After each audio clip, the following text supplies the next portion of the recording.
All right. Looks like live once again, and hopefully it actually works this time, since it seems like there's often some technical glitches. And last night around this time, I tried to go live as well, and I was, I guess, talking to myself or something for 20, 20 minutes or so before it eventually just aired out, and then the stream didn't even record, I don't think. So I'm not sure if this will even work. So I'll just hang for a few minutes and see if even this is going to work at all, or if anyone shows up or whatever.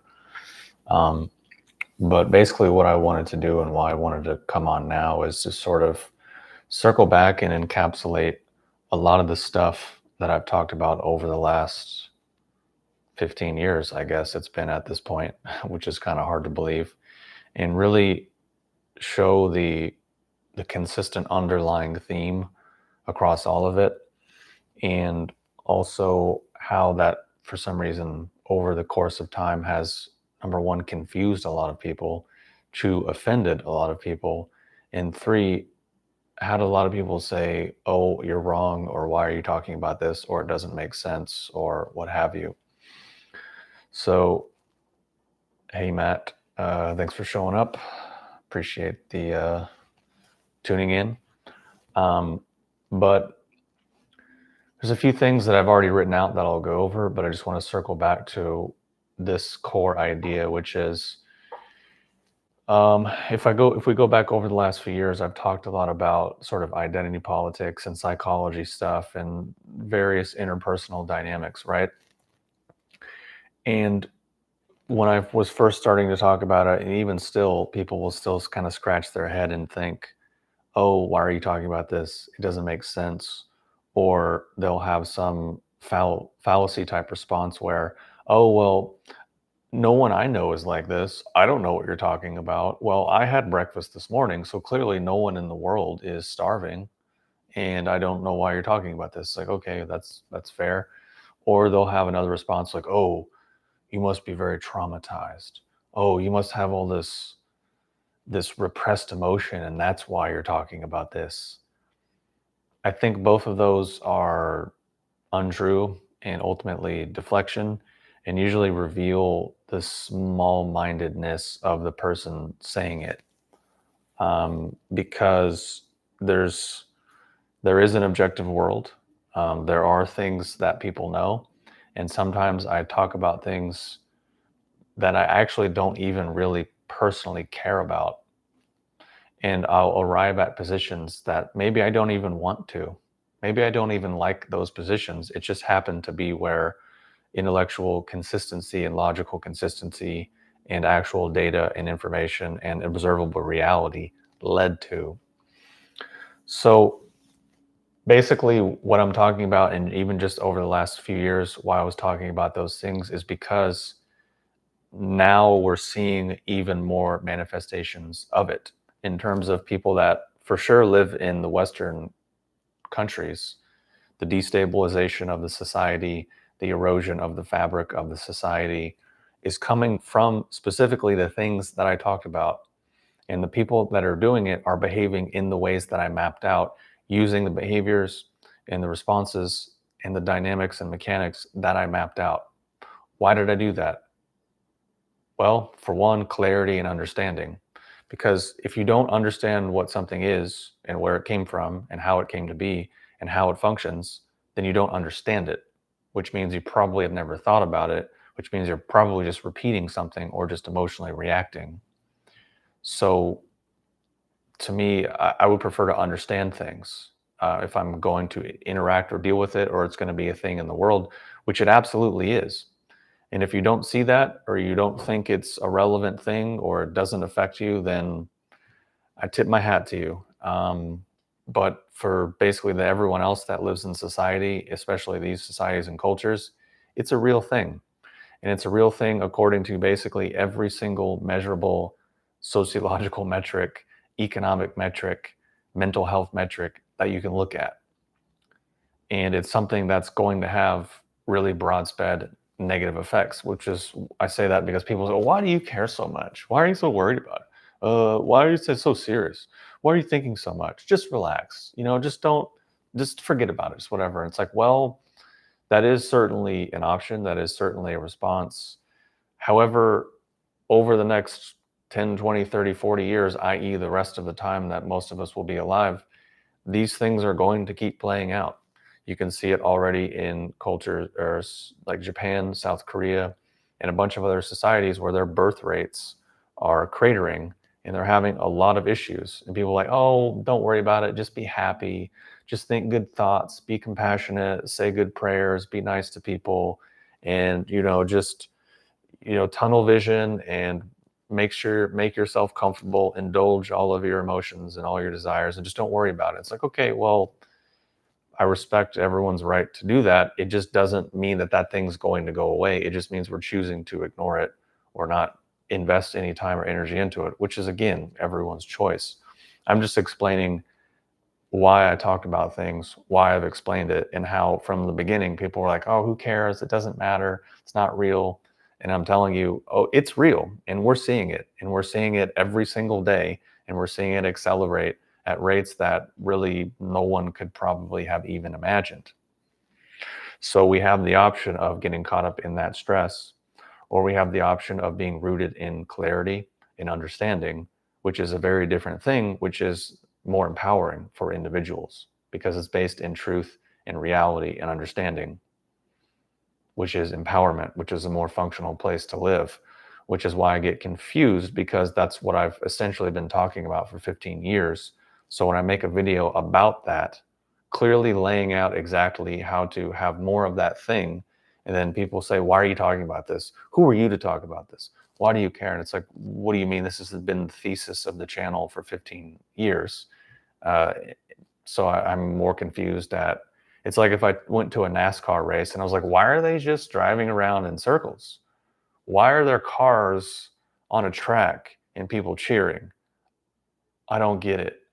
Yeah, you're at a NASCAR race. You chose to show up and this is what it is. So, and it's what it has been. So we can also go back even further when I was talking about scientism, and I was talking about people who think they're really progressive and really modern and really intelligent and intellectual, but in many ways they're actually operating under the same mechanics of the thing they claim to be against, meaning organized religion or dogma or ideology, and how it's ultimately just becoming another form of that thing. And of course, when I said it, it was the same responses. You're an idiot. How dare you? Why do you care? Shut up. Blah, blah, blah, blah. This isn't real. I don't see it, et cetera, et cetera. And then COVID happened, and it's kind of like, gee, I wonder what created and enabled all of this to happen like that, and what type of conditioning and mindset and mechanics were already in people that were just already activated instantly and easily. Could that be the exact scientism, cult-like behavior, repetition of ideology and groupthink that I had spent however much time breaking down? And I'm not going to sit here and go over 15 years of it, but it's essentially the same thing. When I was talking about people getting into spirituality and new agey sort of stuff, only to have their identity and sense of reality dissolve, and actually them getting worse and getting more mentally unwell. We're seeing a lot of that now, and we're going to be seeing more of it as more and more people are going deeper into it. Years ago, when I talked about people who were really puritanical about their diet, I pointed out a bunch of public people and said that their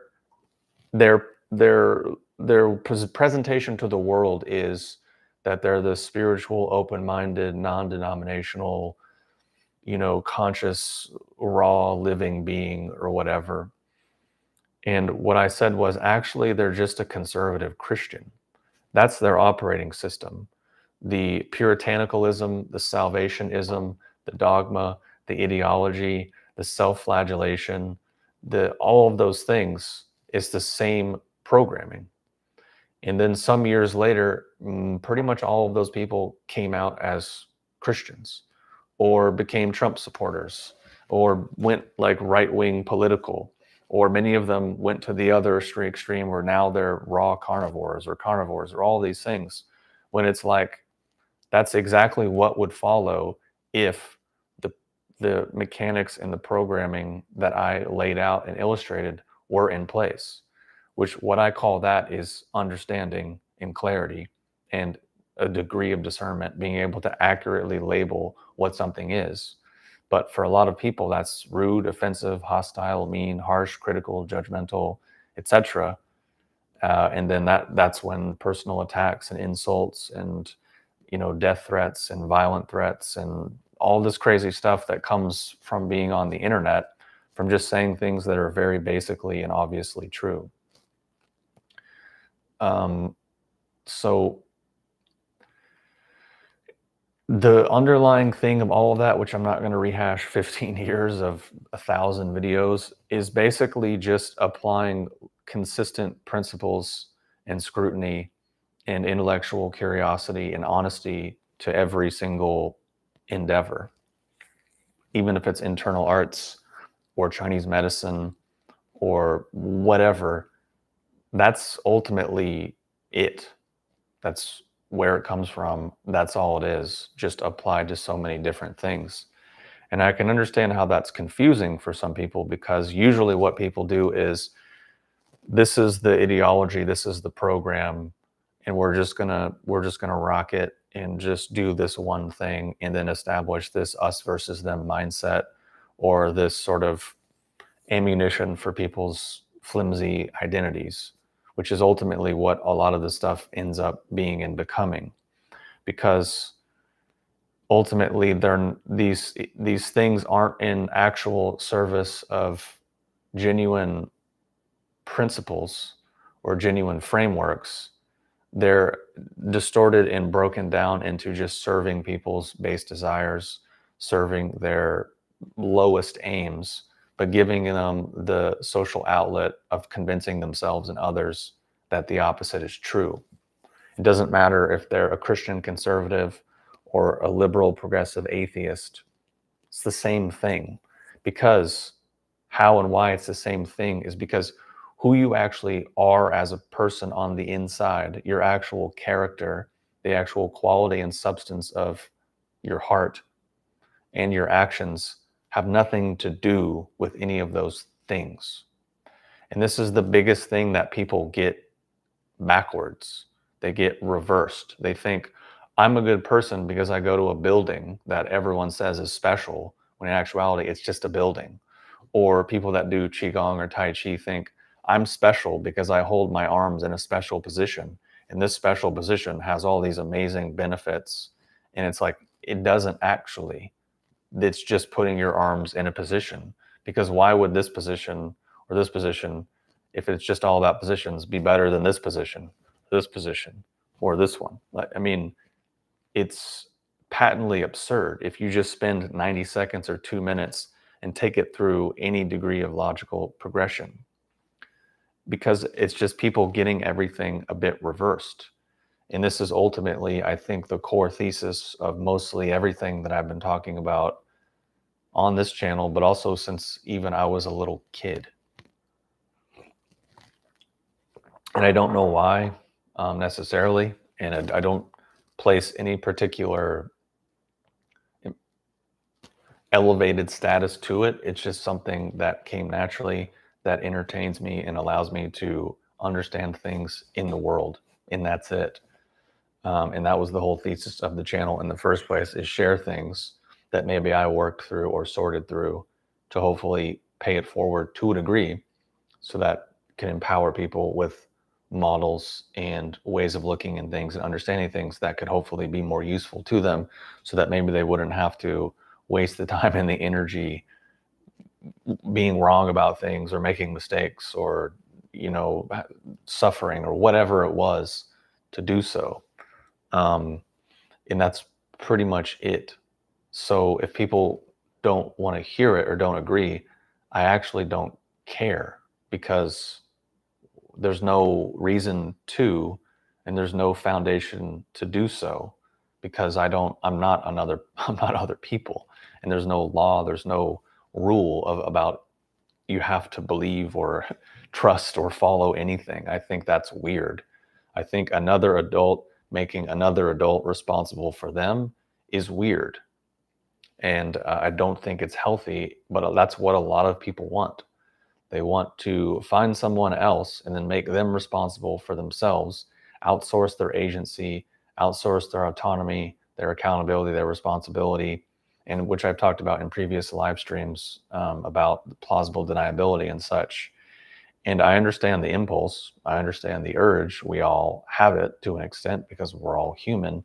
I'm just saying that feel free to do it. It's just only very likely to lead to not very good results or very limited results. Whereas another way of going about it might be more uncomfortable to an extent, but the actual potential that it contains is much greater. And I think therein is the problem that underlies so many different things, which is that degree of personal agency and therefore risk. Because if I talk to people in this context where they're wanting advice or they're wanting insight or these types of things, oftentimes it's sort of that. And they're sort of stuck in concept and abstraction instead of action. In some things, a lot of things you really can only learn by doing, meaning you have to be willing to make a mistake. You have to be willing to be wrong. You have to be willing to self-reflect, period. That's, I would have thought, a universally understood concept or idea that was built into basically anything. And it's things, again, that we all already understand, but it's, again, uncomfortable and people don't want to, I guess, accept it. And I think this is, again, particularly relevant and useful for all the stuff I talked about with, identity things or manipulative tactics, or basically the mechanisms of social decay that we're living through right now come down to this thing, because it's people who have been trained to equate feelings with facts. And it's people who have been given a worldview that keeps them completely enabled for being the infinite evergreen victim, to where they demand all of the benefits and all of the rewards and all of the accolades and privileges that come with a certain thing without any of the risk, any of the accountability, any of the responsibility, any of the hard work, which I guess you just call entitlement or absolute insanity. And these people also feel empowered to basically live in a state of constant reality denial and constant cognitive dissonance. A really great example of that is people who want to say all X, Y, and Z foundations of society are all wrong and they're evil and they're oppressive, and we just need to do away with them and then the world will be better. I'll let you fill in the blanks for what those might be, but that's basically the argument.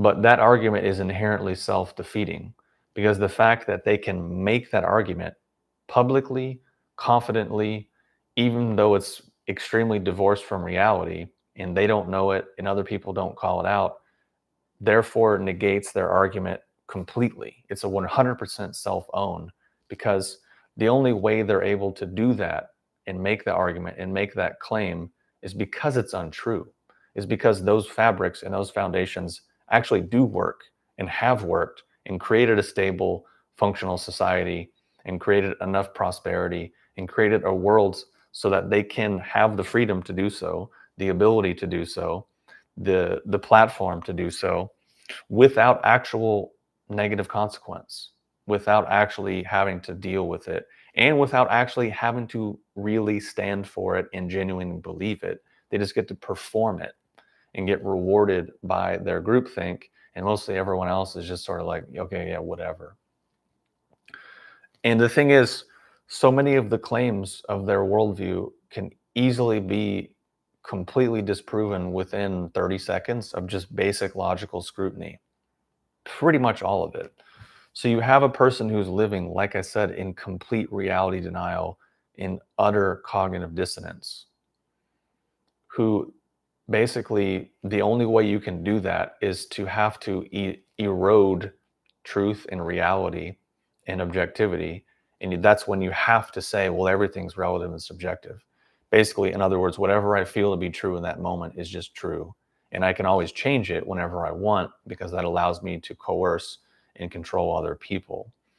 And the fact that more people aren't openly willing to call that out for what it is and hold them accountable for what they're actually trying to do shows that the world is actually not what they think or claim that it is actually a lot more stable, a lot more functional, a lot more secure, a lot more tolerant, a lot more open, a lot more of all the things that they claim, which is in actuality, if we genuinely break it down, is just another self-own. The person is revealing their actual internal state to the world, meaning the things they're projecting onto the world, that's actually how they feel. And because they can't exist and compete in the actual objective shared reality of the world, they have to sort of pull off into a dead end cul-de-sac and invent a whole new sort of thing, which is, again, what I've been saying for years. For example, about people who get really into alternative spiritual stuff or outlandish conspiracy stuff, is they realize they can't actually exist in contexts that have structured frameworks of scrutiny and of accountability or measurement. So they have to retreat to dead end cul-de-sacs where that's pretty much just removed, where they can wear a robe or talk in a certain kind of voice and say, well, brother, all is mind and it's all a social construct. And that's the truth they don't want you to know, because if you're in the flow and your third eye is open, then you're flowing in the openness. They just speak in these nonsensical things, right? And people were like, whoa, this dude's tapped in, man. I don't really understand what he's saying. It's like kind of nonsensical. It doesn't really mean anything. It's really unclear. Therefore, we can all project our emotionality and our feelings onto it and use it as, like I've said many times before, like a psychic dildo. Pull it out when we need the pleasure and put it away when we don't need it. It's the same, if not extremely similar, sort of mechanics. And again, I don't say this, and I never have said it to be mean or put down anyone or attack anyone, which is why I speak about this stuff in a very depersonalized way, where it's about the pattern, not the person. Because if we look at what's actually true, most of us in general, most of the time, are products of our environment. And sometimes things were never pointed out to us. Sometimes we never had information. Sometimes we weren't given access. Or sometimes people have really terrible life experiences. There's a lot of factors, of course, because that's baked into the fabric of being human, which is all true, which is why, unfortunately, people will take to the extreme and say, oh, well, you shouldn't say these things. You should just, in essence, coddle and validate them, and not, you shouldn't have, basically what they're saying is you shouldn't have clarity. You shouldn't have discernment. You shouldn't use language in a clear and specific manner. And you shouldn't say things are true because, well, it might make someone uncomfortable. And it will be better to just coddle, validate, avoid discomfort, and just actually exist in more delusion.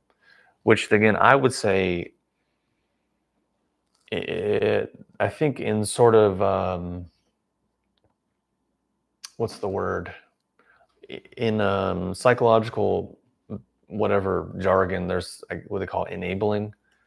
I think that's really what, yeah, I think maybe that's what that would be a way of looking at, where it's like if you had a child and you just let them do whatever they want, whenever they want, however they want, and never gave them any type of parameters or never gave them any solid frameworks of reality, that child's going to grow up and be very unwell and probably very unproductive and dysfunctional.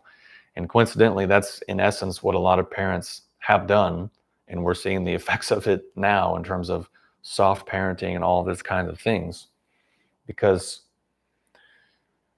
again, it's it's easy for people who feel weak or disenfranchised or disempowered to look at everything that's worked and be like, oh, well, I found an example of some extinct culture that doesn't exist anymore, to tell myself that what this culture that does exist and is functional and has created the world that I live in. So I'm going to just tear it all down and try to criticize it. Um, Basically, yeah, never mind. I'm not going to, I think I've already covered that. I'm not just going to repeat it. Yeah, that's the thing. Matt says, why am I imagining this person with bright green hair and multiple facial piercings? That's the thing, is there's obviously those characters, but what I'm talking about really goes far beyond that. And you'll see the same things in a lot of people that you might not really expect it to see it in. So yeah, psychic dildo. That's I didn't come up with that. I heard it from someone else, and I just have used it ever since because it's one of the best illustrations that I've ever heard of. And personally, my sense of humor tends to be a bit immature and a bit sort of crass at times. So metaphors and analogies like that have always entertained me, even though I try to keep it a little clean on the internet.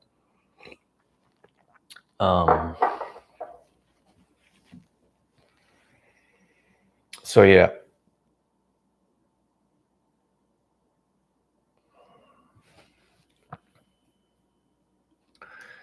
So I wrote a bit of a rant earlier today, actually, and I wanted to.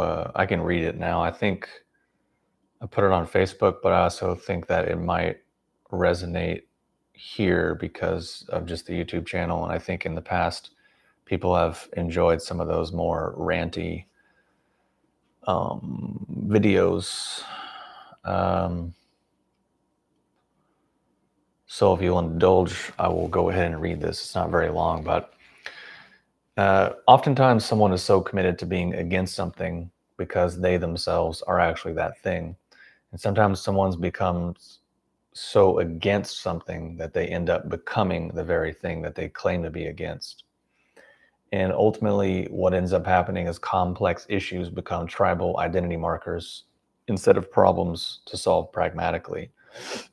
People instinctively and reactively adopt whatever position that their team holds and then defend it religiously rather than thinking through what actually works in the real world based on actual information and actual data.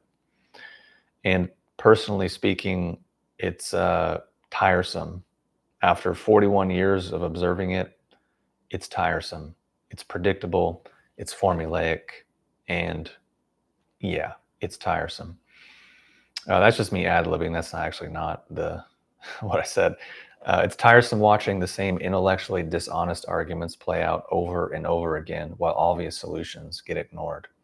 I'm tired of seeing the same ape-like, predictable, formulaic, childish emotional reactivity and blind tribalism. I'm tired of people who deny reality, choose feelings over facts, and require the world to be nerfed and made into a safe space because ultimately they are unresilient, fundamentally mentally and emotionally unwell, and in essence, the evergreen victim. I'm sick of the dishonest, manipulative, and coercive liars that hide behind identity politics, religion, therapy speak, and victimhood as a way of controlling others and bypassing their own agency. You must do what I want, or you're a bad person. Or you said something that's true but uncomfortable, so you must be a bad person. They demand tolerance for their intolerance, acceptance for their rejection of others, and inclusion while they exclude anyone who disagrees or dares shine a light on what's actually real. I'm tired of every single thing being diluted down to the lowest common denominator because so many people are too lazy, intellectually dishonest, and logically inconsistent to actually be functional or rational. I'm done with the sophisticated stupidity of zealots pretending that they're just objective intellectual free thinkers. I would say stop lying to yourself, Stop lying to other people, when in reality, a person like that is just parroting the same tired falsehood talking points, just with more convoluted steps in between to make it seem like you're smart. The reality is that oftentimes these people are too much of a coward, or just frankly too confused to just be able to say what they actually think. And oftentimes the unnecessary complexity is designed to confuse rather than clarify, making simple things complicated to sound intellectual while actually avoiding actual substance. And then if someone or reality happens to point out the contradictions or the hypocrisy, then that's where the fallacies in the emotionality tends to come out. The truth of the matter is, in most of these cases, the person's brain has not developed what's called executive functioning, which means they cannot use the potential resources that we all have as humans to actually be productive. So instead, all they have is emotionality, tribalism, and reactivity. They want all the benefits of living in a rational, productive society, while at the same time actively undermining the very thinking and behavior that makes that possible. And I would say, if you think I'm mean, critical, judgmental, harsh, or traumatized, or angry, or whatever bypass for saying all of this, good. I'm essentially tired of making myself stupid so that other people can persist in this facade without anyone or anything ever pointing out what is actually true in the world. And I'll repeat what my teachers told me when I was a kid: grow up. And I'll repeat what Jim Rhodes said: don't wish it were easier, wish you were better. Because it's infinitely okay for these people to indefinitely ask that we all be dumber so that they can feel better, or at least cope, or at least be enabled to persist in their delusions. But it's never, ever okay for us to tell them to be smarter or better so that the rest of us can actually just get on with our lives productively. So there you go. Just a bit of something I wrote earlier today, just to dial in and more concisely what I actually think and feel, in sort of just the genuine fatigue, tiredness, and overall boredom of just seeing this same crap play out over and over again, and seeing the same robotic responses, the same intellectual dishonesty, the same logical inconsistency, the same fallacies, the same emotional reactivity, the same personal attacks, the same reality denial, the same cognitive dissonance, the same cherry picking of data and information, the same repetition of talking points. Ultimately, those are not flexes at all. It's entirely predictable. And the fact of the matter is, I've spent a lot of time over the last few years doing exactly that, genuinely mapping things out, genuinely mapping out, these are the responses, these are the formulas, these are the constructs. This is it. This is all that these types of individuals have.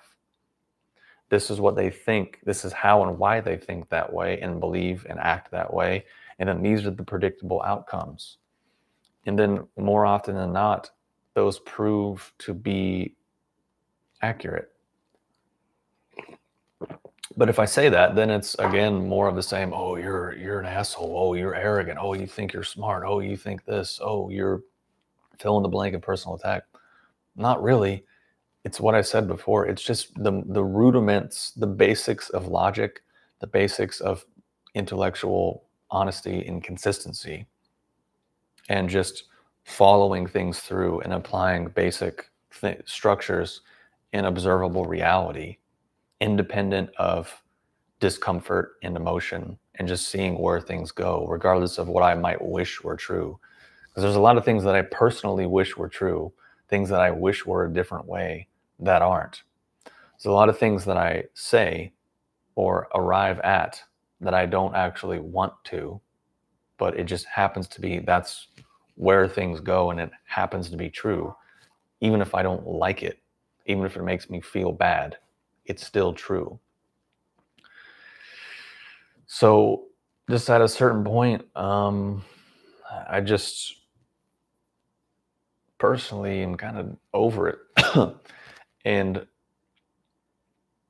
it's just categorically saying ultimately a lot of the same things for 15, 20 years, and categorically the same bonehead sort of responses, unfortunately.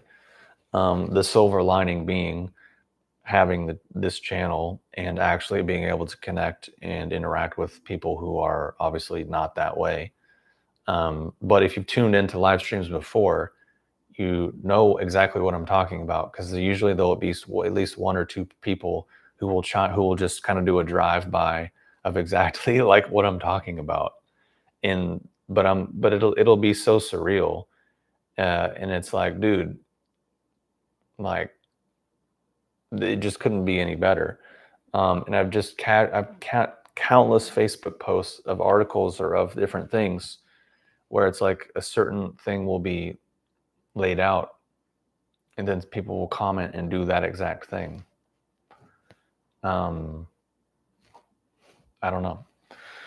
INFJ, I already know you're going to laugh at that one. I mean, yeah, I think maybe that's what it is. Maybe that's what it comes down to. Because it does seem, at least according to that framework, it's rare and people don't see it that way, etc. So maybe that's what it is.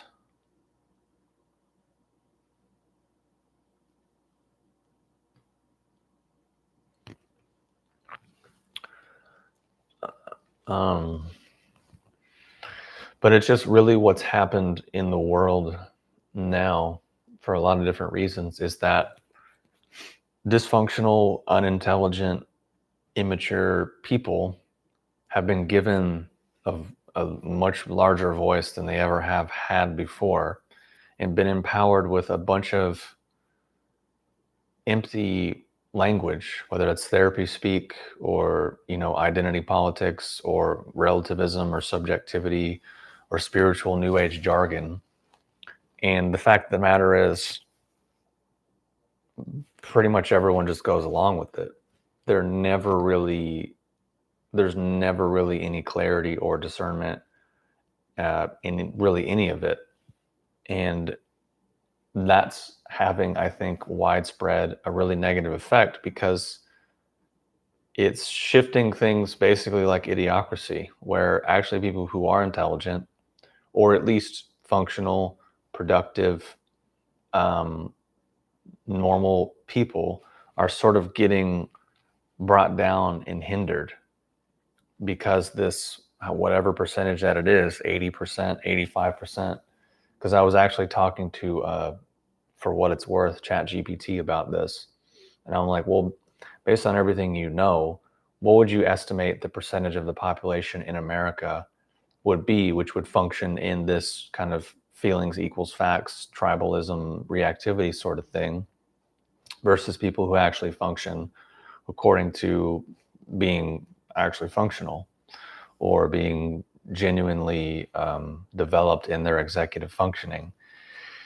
And it was estimating 10 or 15% of the population, give or take. And that, a certain percentage of the population, maybe it's like something around half or so, was sort of kind of in and out. Like they're not always in it, but like they sort of teeter. But then maybe another big chunk of the population was 100% just in it, maybe like 20% or something. Which, whatever, take of that of what you will. I see some accuracy in it, just looking at interactions that I have with people and have had, whether that's on the internet with comments or videos or chatting on Facebook or just social events, things of that nature. I would say 10% is generous. But whatever, it's something that like we can't really, there's just not really the scale or the tech to really quantify that, and whatever. So yeah, because I'll read another thing that I put on my Instagram.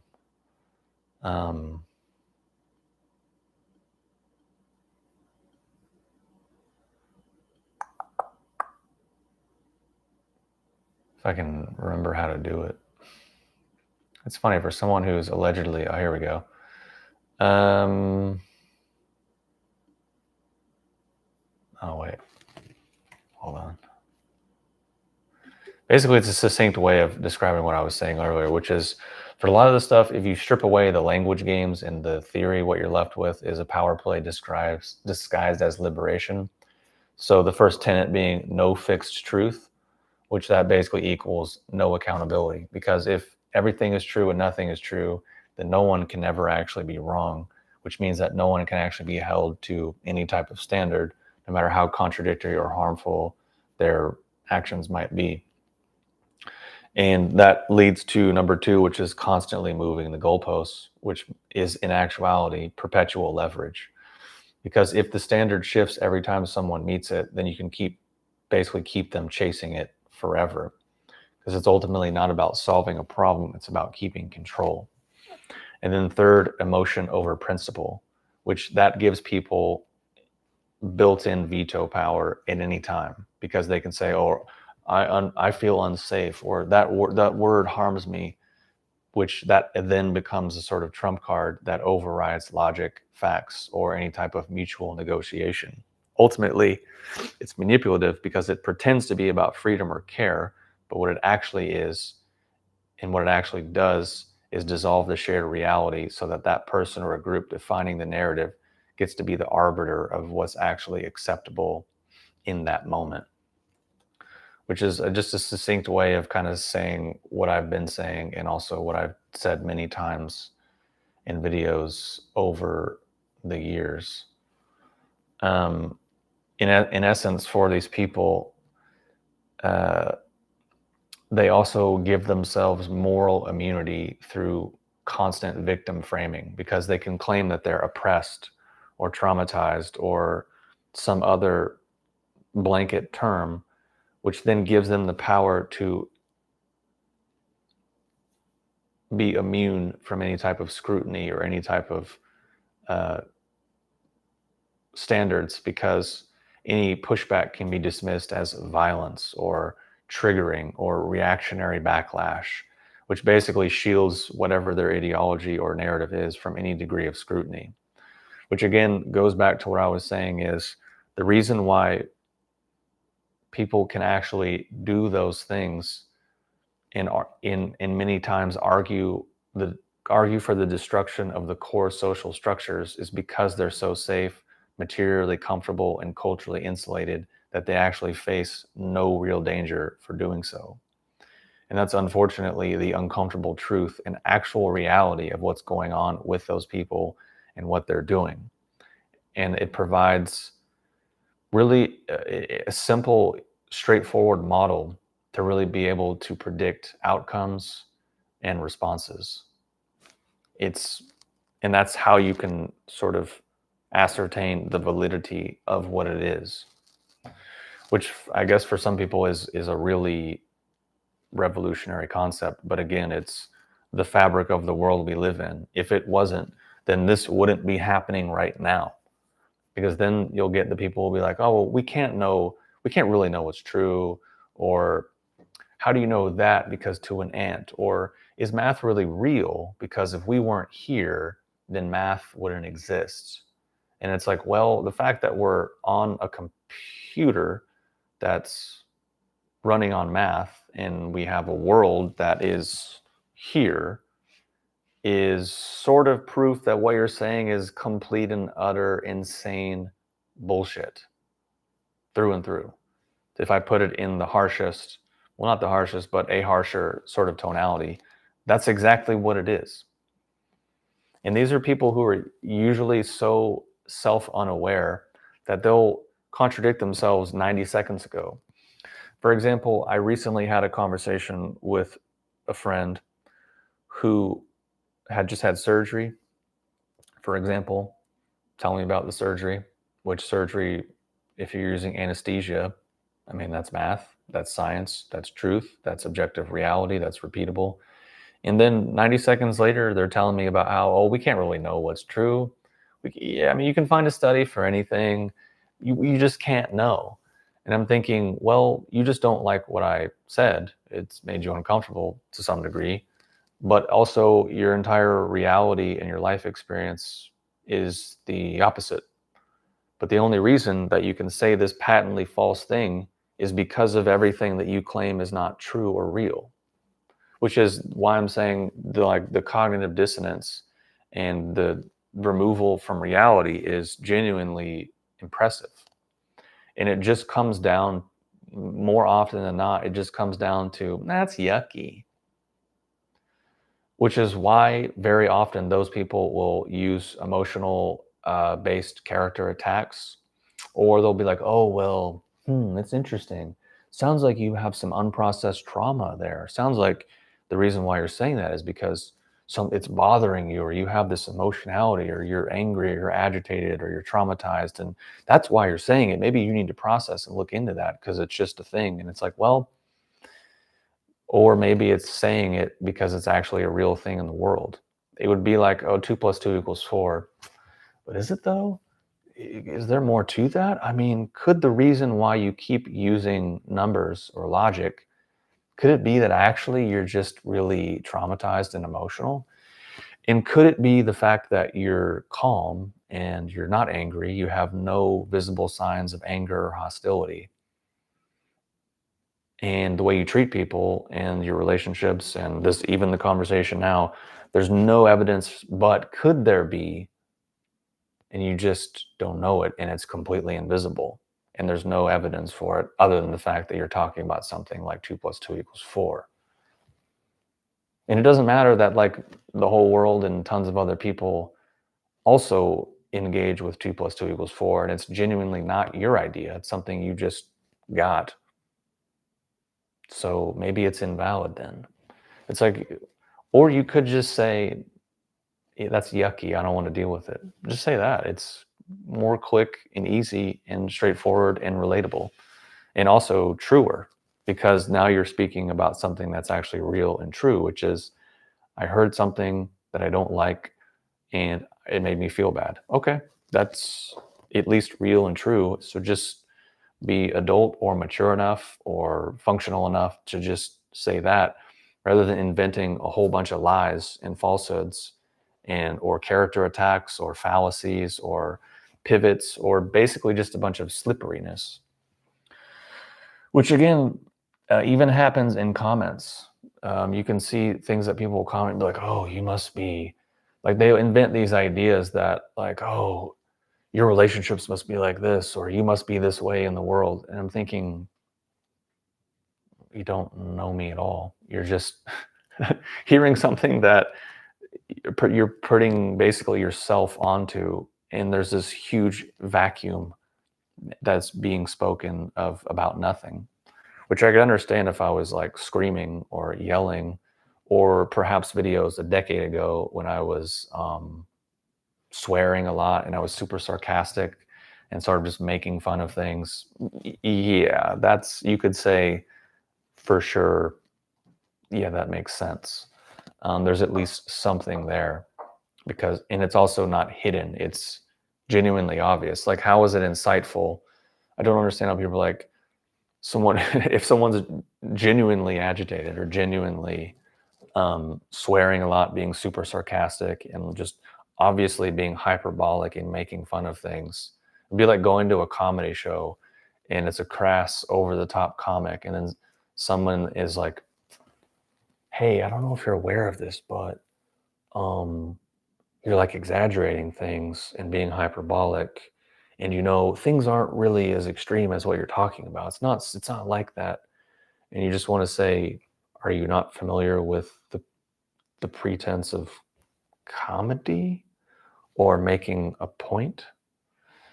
Because if you speak, if you want people to listen or pay attention at all, you have to kind of actually say something, and hopefully you actually believe it, and you're not just being like, well, it could be this, but it could be that, but it could also be the other thing. But I don't know. Maybe it's not. Maybe it's something else. Well, but I don't know. It could be this other thing. But at the same time, who am I to judge?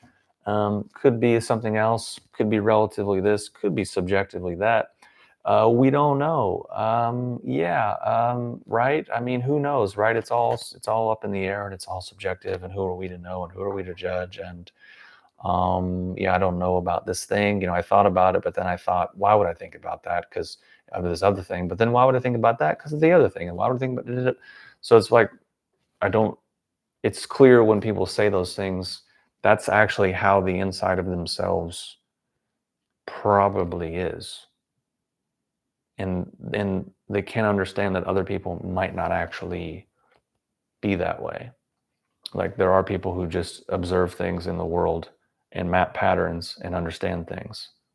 That's sort of been in general throughout history, people that have genuinely done anything, versus most of the time the rest of us just get to enjoy the fruits of all the hard work and all of the labor that these other people did, and sit around and endlessly pontificate about nonsense that doesn't actually lead to anything empowering or productive.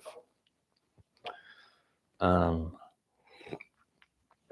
so yeah, anyways, I think that's pretty much all I had for this live stream. I just kind of wanted to get some things off my chest, I think, and also sort of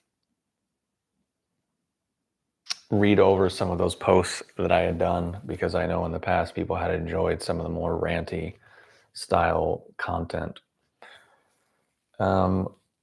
which, yeah.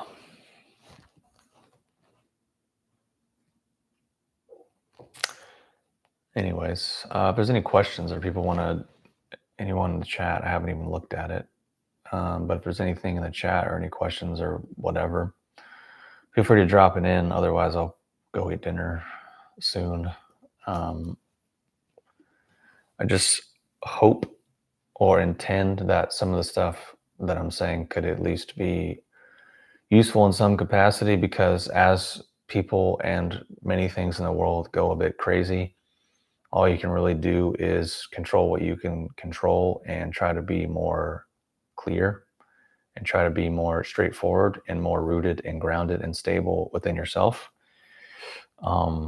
which is usually based on understanding and usually based on truth and honesty. And I think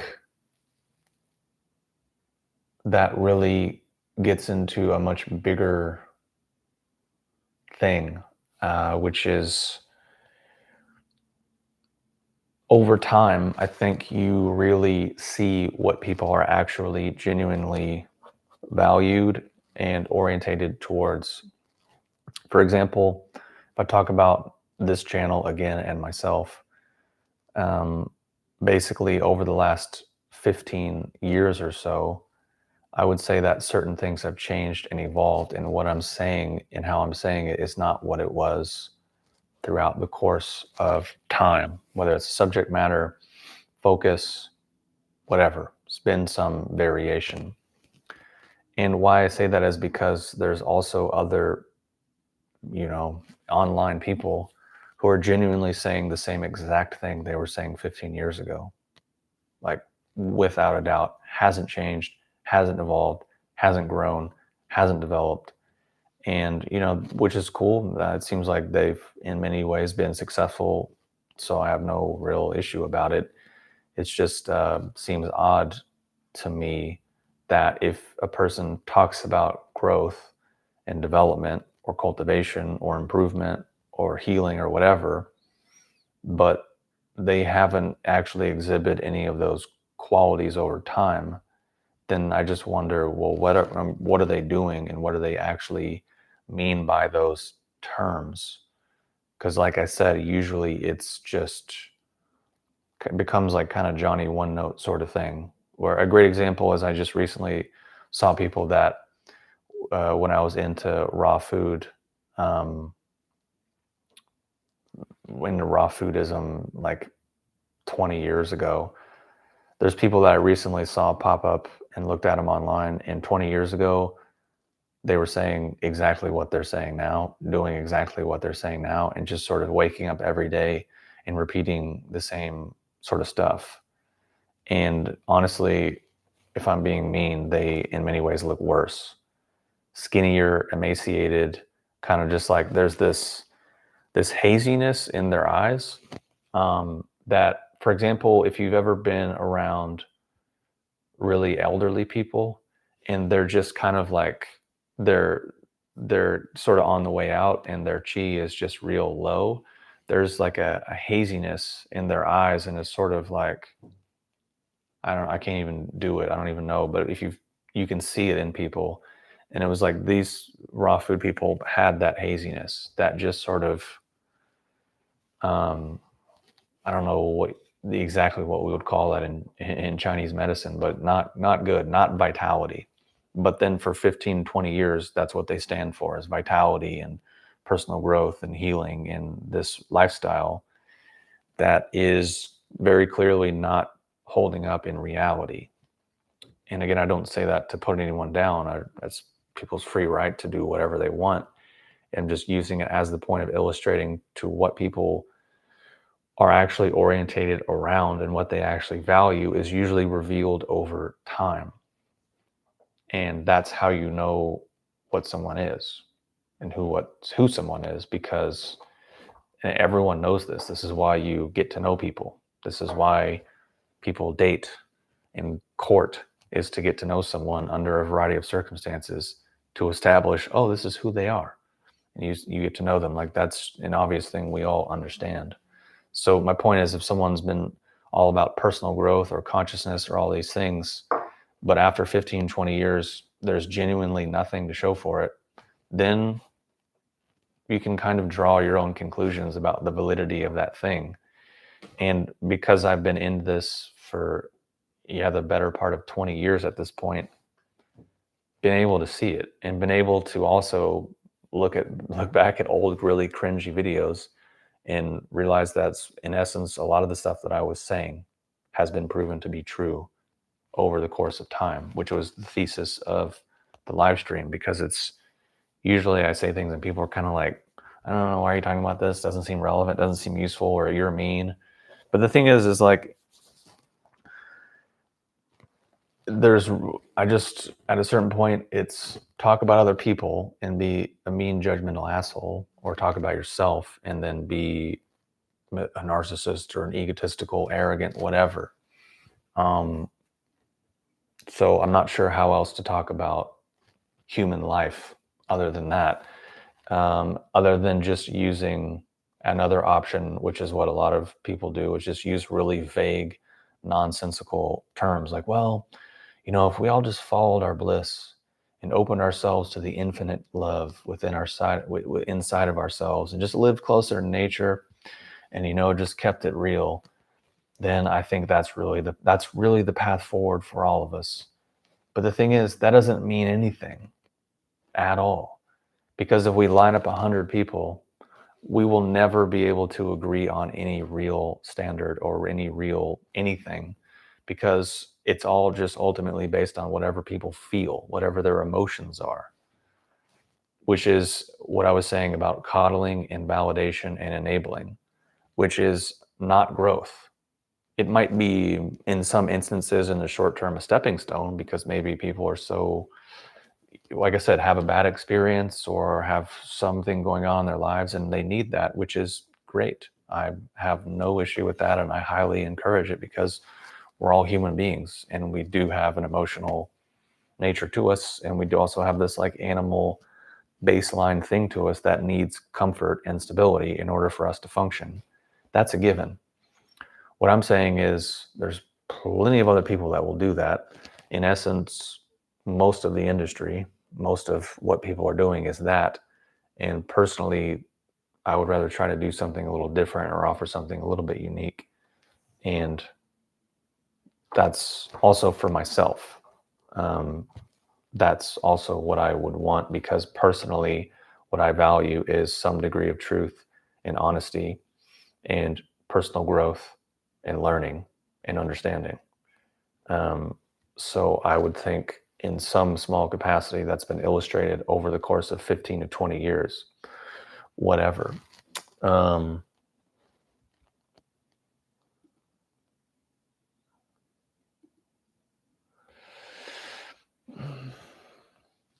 Monopoly said, I find both ways you express yourself as fine. The importance is the other party making an attempt to understand the essence of what you're saying.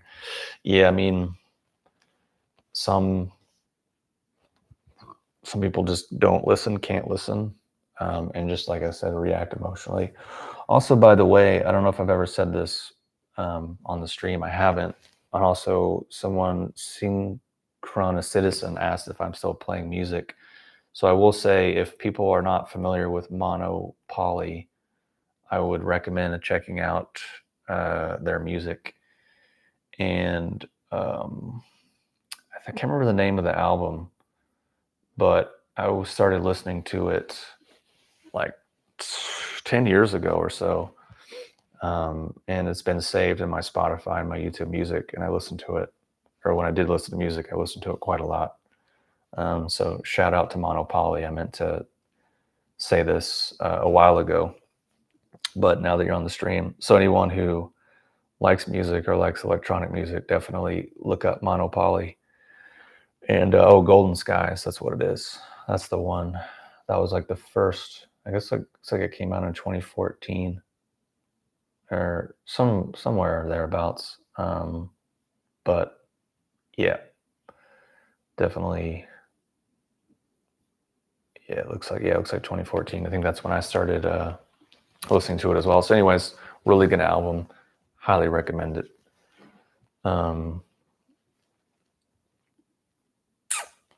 Matt the Vegan says, those people are still some of the most judgmental folks. When I stopped being a raw foodist, they judged me and called it cookery, like going back to drugs or something. Cookery sounds like the raw food version of fuckery. This place is always a hub of wisdom. Cookery, the boomer version of Zoomer saying cooked. Yeah, I mean, I think that would just highlight the cult-like nature of those sort of extreme diet things. Which, I mean, more power to them if that's what people want to do. I'm not gonna not call it for what it is, which is a lot of times very cult-like, which is why I said, I don't know, over a decade, 15 years ago or something, that these people were functioning like really hardcore zealot religious people. And of course, at that time, people were like, I don't think that's what it is. That's not what it is. But the proof is in the pudding, as they say. And again, personally, I think I'm kind of dumb. And I just don't understand things, but I want to understand things. And that's pretty much all it's ever been about. And then also just enjoying the fact that this weird tool of social media has allowed me to connect with a lot of really cool people all over the world in the last 15 years or however long I've been on here. It's pretty wild, and definitely went far beyond what I thought was possible. And it's funny too, because a lot of the stuff that made the channel big in the beginning was sort of just clickbait, fake sort of spiritual stuff that I did because I was, number one, learning about marketing, and number two, trying to just get views and clicks. So I was like, well, let me just test this out. And then sure enough, certain things, really popped off. And then especially back, at least 10 years ago, before the channel got deleted and deactivated, there was just way more activity and way more engagement. And also too, it probably is not the best thing of just not being active whatsoever over the last, I don't even know how long. Yeah, but the algorithm also is so different now, and maybe not in a productive way, to where more and more it's like people just live in completely different realities, and lies and just things that are not true get passed around so quickly and so abundantly and so instantly, and then there's no real correction on it, which is why, for example, one thing I did yesterday, and I've done a few times before, is I basically took people that are progressive, for example. I took basically mostly their entire worldview, or at least the building blocks of their worldview, and basically disproved all of it in 2 minutes, just in one voice note, and then tested it across multiple AIs. And I just said, fact check this, pressure test it, look it up, and tell me if I'm wrong on these claims. And basically multiple AIs came back and were like, turns out you're about 100% correct on each of these building blocks of their worldview. And turns out they're actually not true, and they collapse under extremely basic logical scrutiny immediately.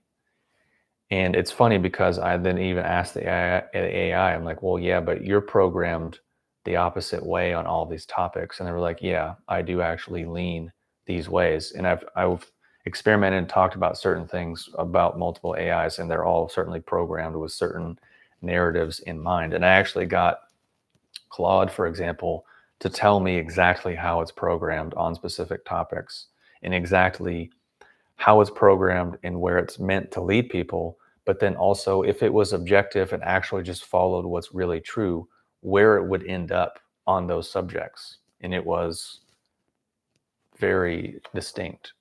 So for me, that's just sort of entertaining and fun. But also the idea that I'm trying to get across is just, if I think something or have ideas about something, I'm trying to fact check it, and also saying pressure test it, go for it, hash it out. And I've done this with a lot of things that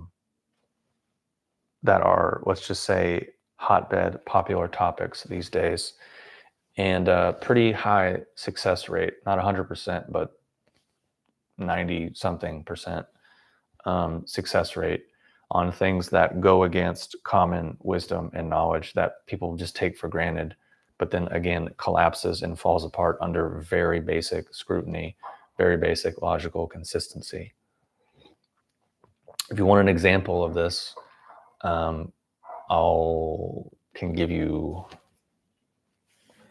some, but it just gets into sort of political or possibly offensive territories, because I was again talking about social issues, historical things, again, really the building blocks of people's worldviews these days.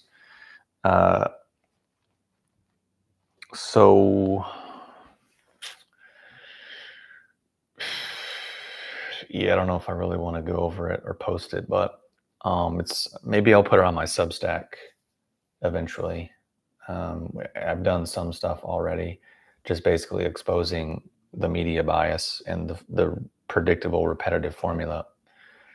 But I guess I'll just say one thing. One of the examples that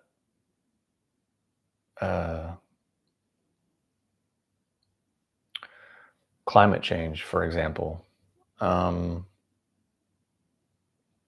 that's a really good one, because when I was in school, when I was in high school, 2000, around in the 2000s, it was Inconvenient Truth 2001, and by this time now, all this stuff was supposed to have happened. None of it did.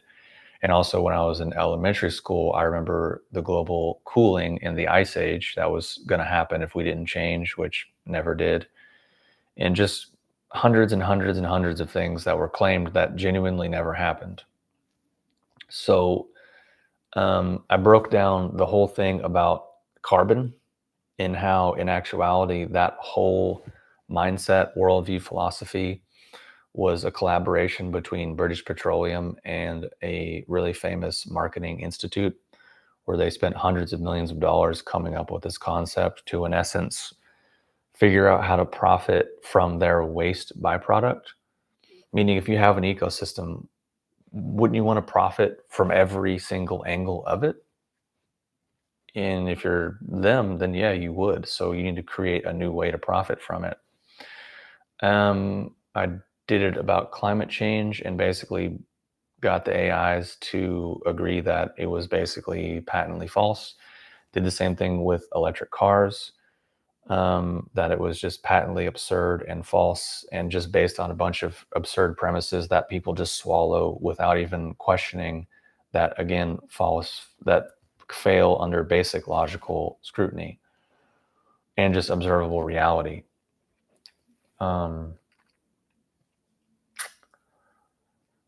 So I mean, I did it about a bunch of, okay, so the other popular idea is that a lot of people that live in America believe that it's really oppressive and that the culture in America is really oppressive.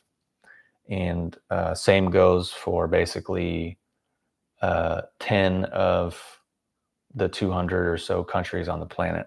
They're all very oppressive and their cultures need to be basically flipped around and inverted.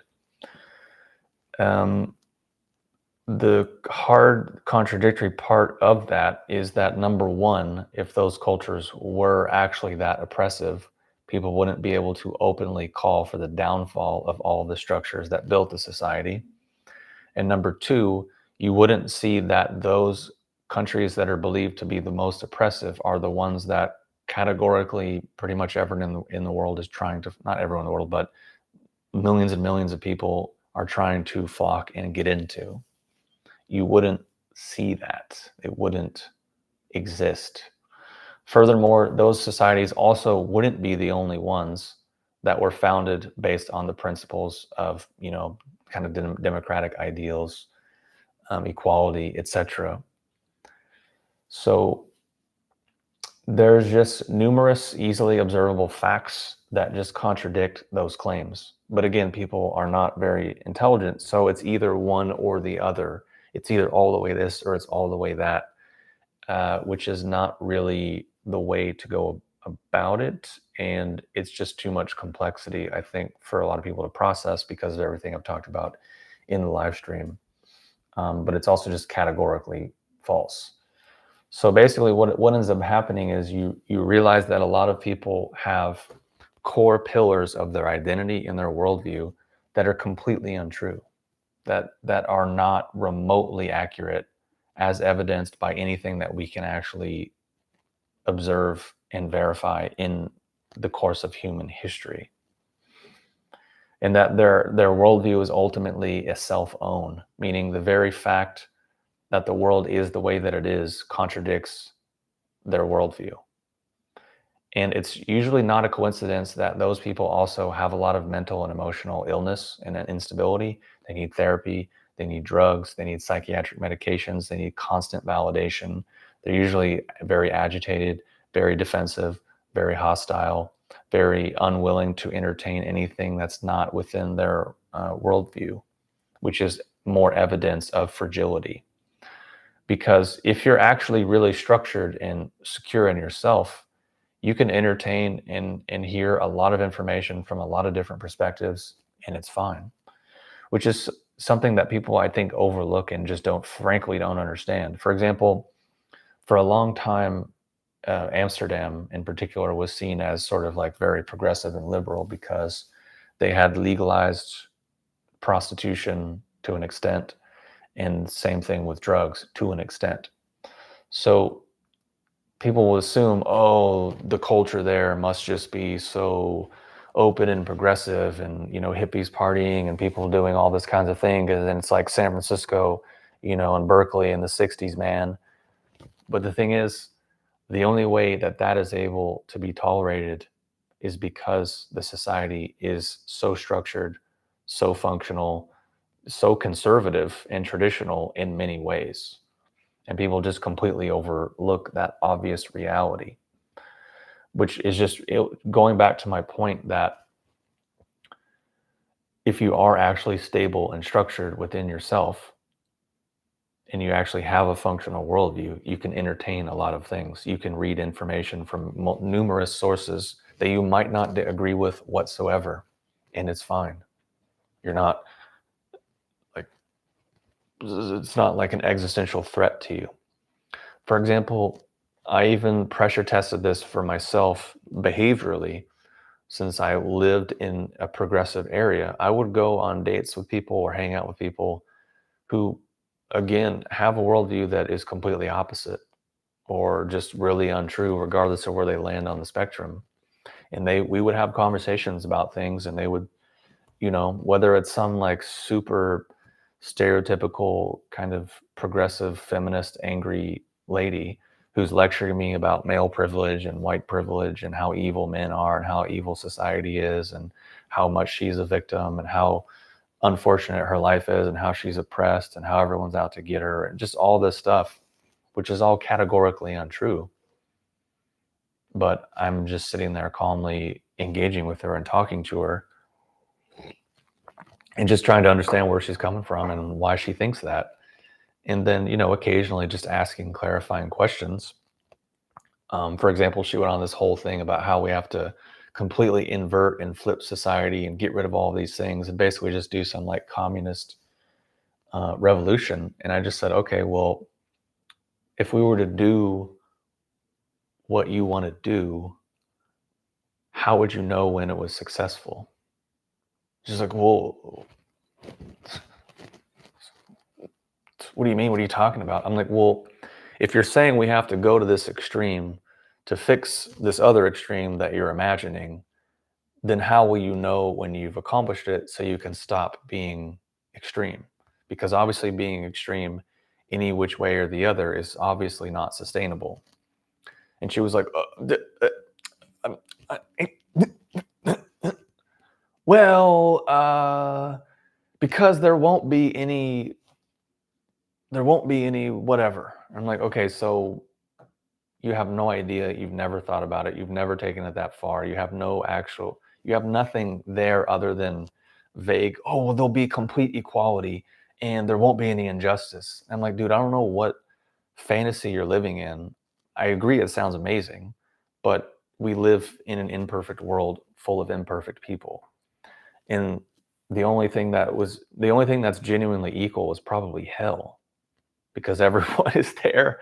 I mean, if you believe in such concepts or whatever, I'm just using it to illustrate the point. Hell's probably extremely equal. There's probably no injustice in hell because it's all hell. So I just think it's just, but the thing is, an example, I wasn't mean-spirited, I wasn't harsh, I was respectful, I was normal, and I wasn't just being like, okay, hold on a second, I gotta tell you how wrong you are. Like, no, this is real life and dealing with human beings. You just having a conversation like people. But the funny thing is even, by the end of the day, she's like, so you want to come over? And I'm like, nah, I'm good. And I had a lot of experiences like that. And my point is, if people are genuinely, comfortable in themselves, they should be able to be exposed to a variety of things and not have it be this just meltdown inducing hostility, whatever. But the reason why I say that is because usually the people that claim to be so inclusive and tolerant and progressive typically exist in a nerfed out validation echo chamber, which means they don't actually have the qualities that they claim, which is why they have to yell about it so loud and demonize other people and do all of the basically song and dance that they're doing. It kind of all goes together. Anyways, that was just some of the stuff that I broke down and just took really not long at all. But yeah, I haven't heard of Randall Carlson, but there are researchers like him, and I guess Graham Hancock and others, a lot of other people, a lot of other intellectuals who have made it pretty clear that our version of history is not very accurate. Let's say that it is very, very dumbed down, which is what I said in my rant earlier. Everything is dumbed down to the absolute lowest common denominator. And, what that ends up doing is enabling the lowest aspect of our population to be comfortable and not be challenged, but it actually holds back everyone who's not that. Which I mean, I really wonder what things would be like if that sort of wasn't there. But then at a certain point, that is the cost of trying to have equality and trying to give, equal opportunities and things of that nature. Granted, if people are lucky and someone sees, oh, this kid or this teen or person functions a little differently, then yeah, they can get, I guess it used to be called, I can't remember what they called it when I was in school, where it was like the smart kids got to go to separate smart kid classes or whatever. But things of that nature, it does exist, I think. Maybe it doesn't anymore because it's creating inequality, and we just want everyone to basically be on par with the lowest common denominator, which is a great ideal. It's a great idea for people who function according to emotion and whose top priority is their identity and how they're perceived by others. And that you could call, I guess, suicidal empathy is really maybe another term for that. And it's just symptomatic of a society that is strongly imbalanced, and a person that is strongly imbalanced. Which is, I think I talked about it in a previous live stream where I was saying some stuff about matriarchy and matronization. But that was a little too dense and complicated to really dive into. And I think, of course, it generated some friction, which then immediately caused people to go into fallacy mode of, we're talking about this, and then I respond to this, but then it becomes about this, but then I respond to this, and then it becomes about this, and I respond to this, and it becomes about this, and it just became the slippery sort of like, and then became, oh, well, it's just context, or, oh, well, you don't understand, or, oh, well, it's just this, or, oh, this, that. Okay, well, maybe not, or maybe it's just what I'm saying is true, and this person was acting out what I was talking about in real time, but I'm not going to be a dick about it. Just be like, it's just whatever.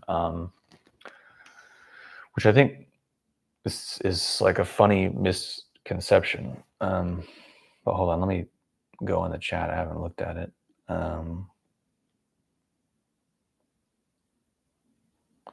Oh, you want to blow the average person's mind, start talking about prior advanced civilizations. Yeah, that is that will do it. But I think another thing to keep in mind for context is that, there are a lot of people who don't necessarily have the luxury of exploration or reflection or contemplation. Some people are very stressed. They have very difficult lives. They have a lot of responsibilities, and they just don't have the luxury to be like, yeah, let me just pop on a 4-hour documentary and then go, analyze it and see what's true, and then think about it for a couple of weeks, and then write about it, and then think about it, and write another documentary. Like a lot of people just don't function that way, and that's not good or bad, right or wrong. It's just the variety of human experience and how we're wired. Or at least that's how I understand it, based on just what seems to be true about things.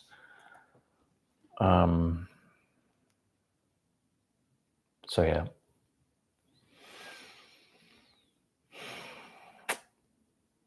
I just repeat it again. I guess if there's anything else you want to go over or chime in about, feel free. Otherwise, now I'm getting even hungrier, and I'm going to cook some dinner, which is what I said 40 minutes ago, even though I planned to just be on the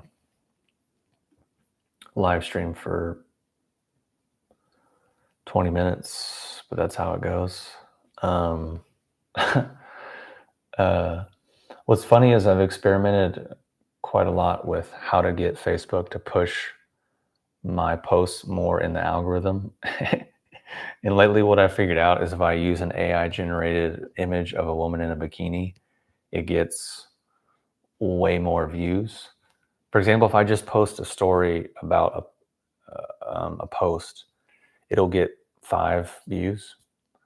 If I post that same story or that same post, but use an image of an AI generated woman in a bikini, it gets like over 100 something views just on the story.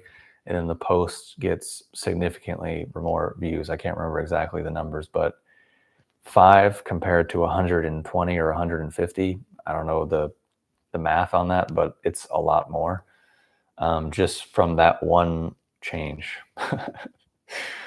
I just looked at my Facebook thing again and just I'm seeing people pop up in terms of viewing the story that it's like people I haven't known or interacted with in over a decade or more are getting, I guess, my story pushed in their feed because they're looking at it and just a bunch of other. It's just hilarious. And the only difference is just the AI generated woman in a bikini, uh, which is just hilarious. But just goes to show. Actually, let me look at the stats on it. It was the post is just basically the rant that I read earlier. Um, yeah, it's significantly more. Um, but yeah, I think just the point of that whole thing is just a sentiment of, in essence, it's okay for people to indefinitely ask that we all be dumber so they can feel better, but it's never okay for us to ask that they be smarter so that we can actually just live productively and just get on with our lives. Because the thing is, with all this identity politics and moral relativism and decay and diversion, it just wastes a lot of time. It wastes a lot of energy and it causes a lot of really unproductive conversations to be had that is, in essence, go nowhere because they're not based on anything other than someone's feelings or some temporary coercive thing. So it is fast tracking us towards idiocracy because instead of people using their resources to solve actual problems, they're arguing over false dichotomies or facts and versus feelings, all this types of stuff. And it just, it starts to slowly suck the life out of everyone because it's a lose-lose situation.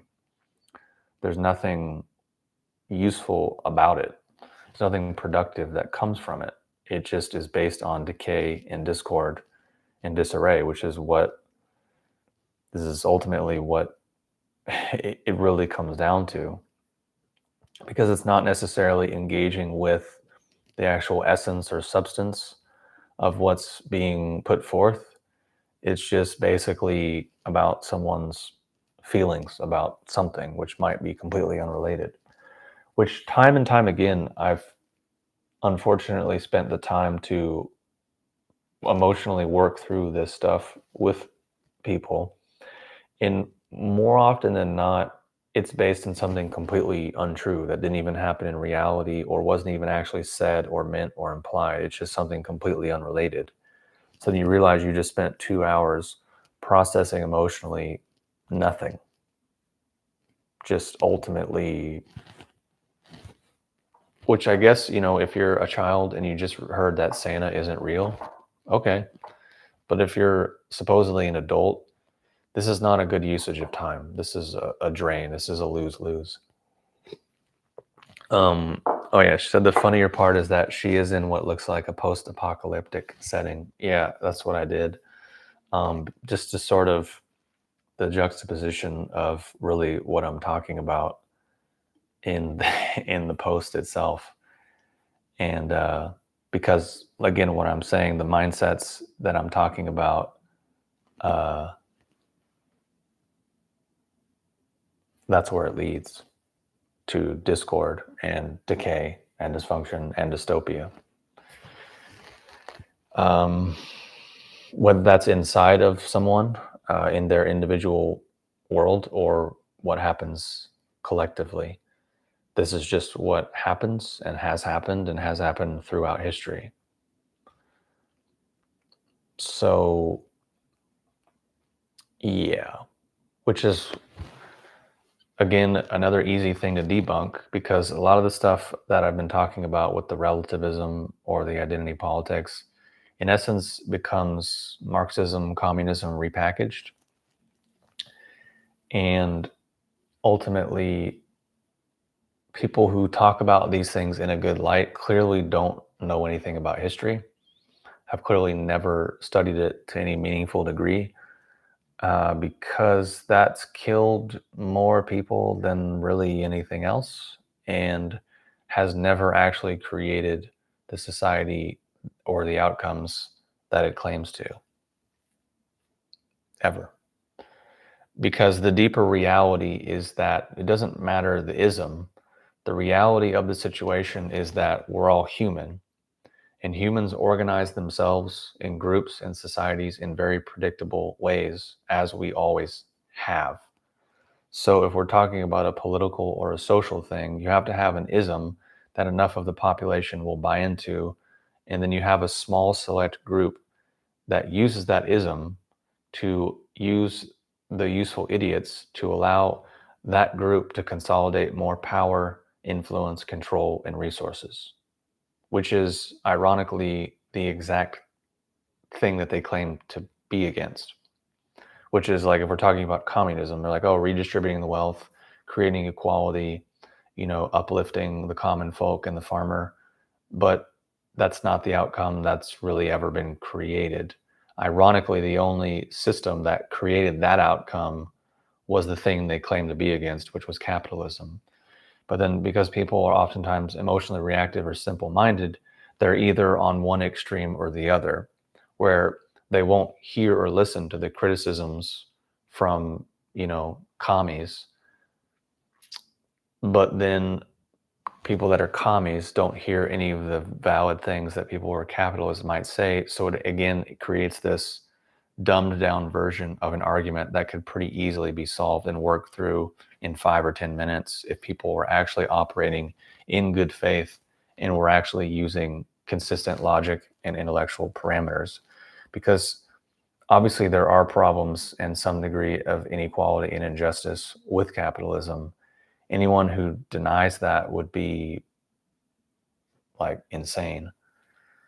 But then at the same time, if you just look at the history of communist revolutions and societies, and you deny that, hundreds and hundreds and hundreds of millions of people have died, and Cambodia killed off 25, 30, 35, 40% of their population in a very short space of time because they wanted to reset, just like the most barbaric, and then, hundreds of millions of people died. Or low estimates, 60 million upwards to 100 million in China from their revolution.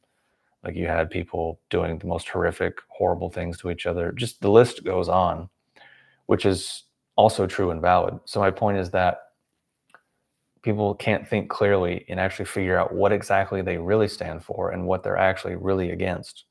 Because, crony capitalism, when government and corporations become enmeshed, that's obviously a big time problem.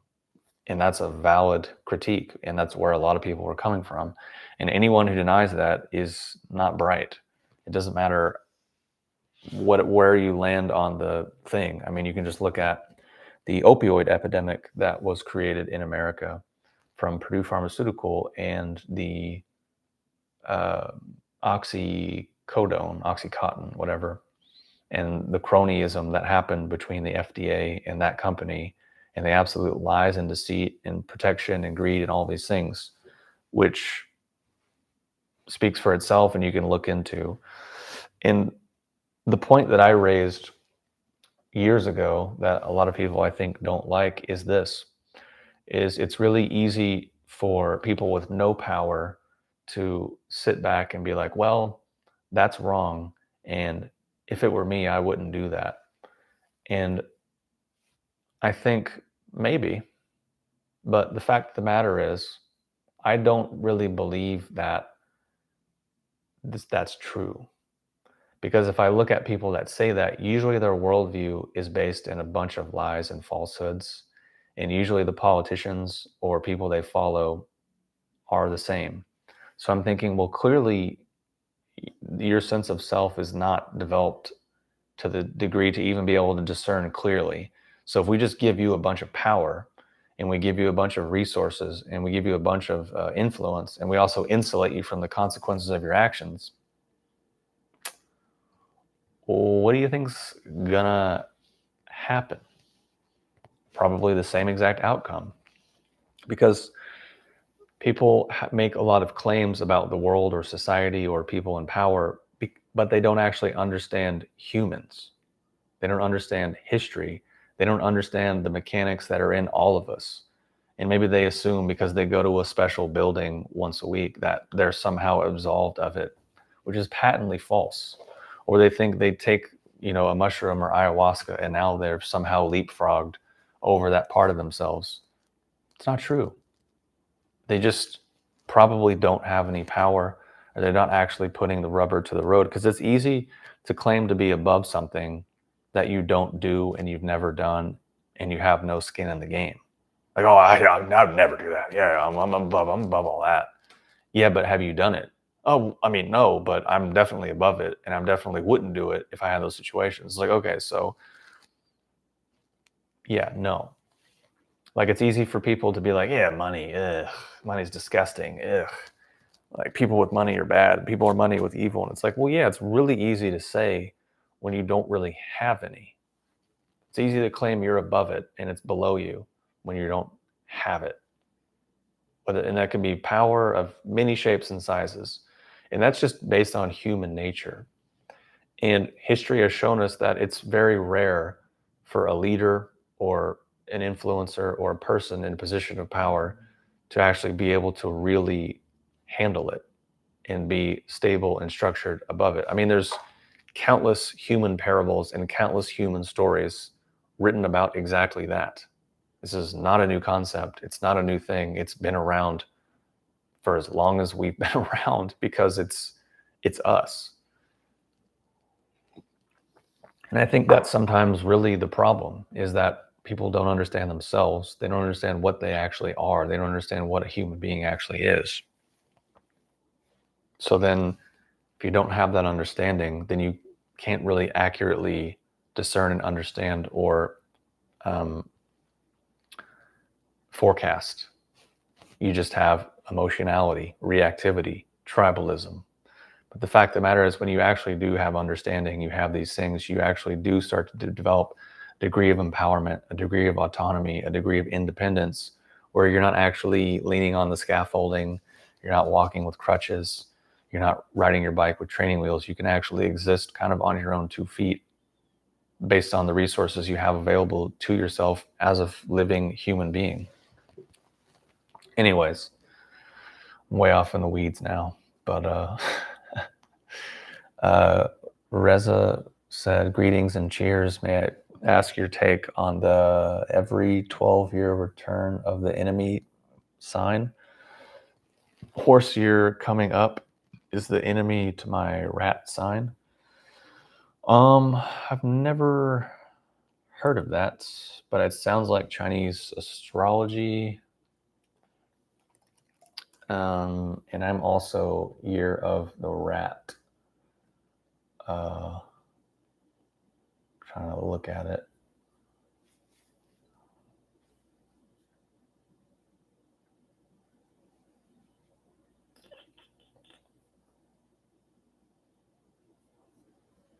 Yeah, I just looked it up. I never really heard of it until now, so I don't know. I think it's probably something that can be overcome just with personality and our character traits. I don't know if it's necessarily that finite or fixed. Because this is the other thing too, is especially within Chinese philosophy sort of things, and actually not even Chinese, like pretty much all the Eastern stuff is the necessary interrelation for opposites, and that's where change or transformation occurs. It's the principle in internal arts. It's a principle in meditation. It's a principle in Chinese medicine. It's like it's across the board, all of these things. And that can go a lot of different ways.